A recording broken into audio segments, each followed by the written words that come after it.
একটা বাসা নিছি, এত বড় একটা বাসা নিছি আমি, সেই বাসার ভিতরে আমার মা এখন পর্যন্ত আসে নাই। অসুস্থ মহিলা সে, আমি গেছি একটা রাত আমার সাথে থাকতে, একটা রাত। আসছো তুমি? মায়ের শুভ আছে। আই দাঁড়াও, না এসে উপায় আছে মানে? কি শুরু করছো তুমি? আমার কাছে গেছি, এতদিন পরে আমি আমার মার কাছে গেছি না? তোর মামার কল, মামির কল, খালার কল, বাবার কল, মায়ের কল। সমস্যাটা কি? সমস্যা কি বলো তো একটু আমাকে, বলো না সমস্যা কি? সমস্যাটা বুঝো না? তুমি আমাকে এইরকম একটা সিচুয়েশনে রেখে তোমার বাড়িতে গেছো, তোমার কি মনে হয় আমার ফ্যামিলি মানুষ তোমাকে ফোন দিবে না? কোন সিচুয়েশন রেখে গেছে মারিয়া? তুমি কি 7 মাসের প্রেগনেন্ট নাকি 6 মাসের প্রেগনেন্ট? আর 3 মাস হলো তো না, মাত্র কনসেপ্ট করছো তুমি। কোন সিচুয়েশন রাখছি আমি? বলো কোন সিচুয়েশন রাখছি আমি? বলো না আমি কি সিচুয়েশন তোমাকে রাখছি, বলো না আমাকে শুনি।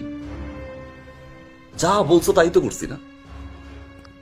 ঢাকায় বাসা নিতে বলছো, নিছি আমি।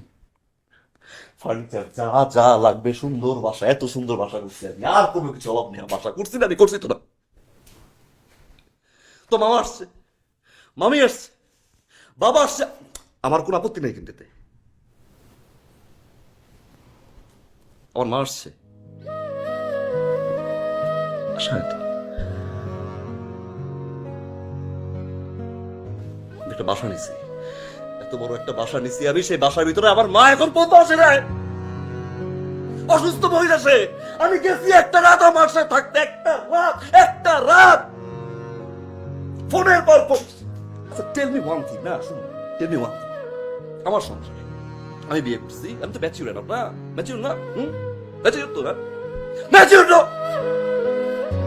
বাবা ইন্টারফেয়ার করবে, মা ইন্টারফেয়ার করবে, মামি ইন্টারফেয়ার করবে, চাই কি তারা? আরে আমার সংসার মতো করতে দাও না। বাহ, বাহ। বাড়িতে গেছো সাথে সাথে কান পড়া দিয়ে দিচ্ছে তোমার মাথায় না?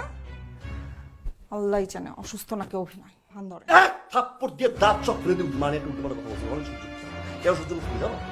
আমি এতদিন ওয়েট করছি এই জন্য যে ম্যাচুরিটি একদিন হবে, আল্লাহ বুঝ দিবে, তারপর আমার কাছে ক্ষমা চাওয়া, শাশুড়ি হিসাবে তার ছেলের কাছ থেকে প্রপার সম্মানটা পাবে সে। তোমার মতো মেয়ে দিন 3 জন। এই চাও, বলো চল। আমি না তোমার সাথে আর সংসার করতে চাই না। যেই ছেলে মায়ের কথা চামারের মতো আচরণ করে তার সাথে অ্যাটলিস্ট থাকতে চাই না। আরে থাইকো না তুমি, যাও থাইকো না। ফ্যামিলির তো শিক্ষা নাই, মায়ের তো শিক্ষা নাই। আমি তো মার আম্মা, একটা রাত আমি ঘুমাইতে পারি।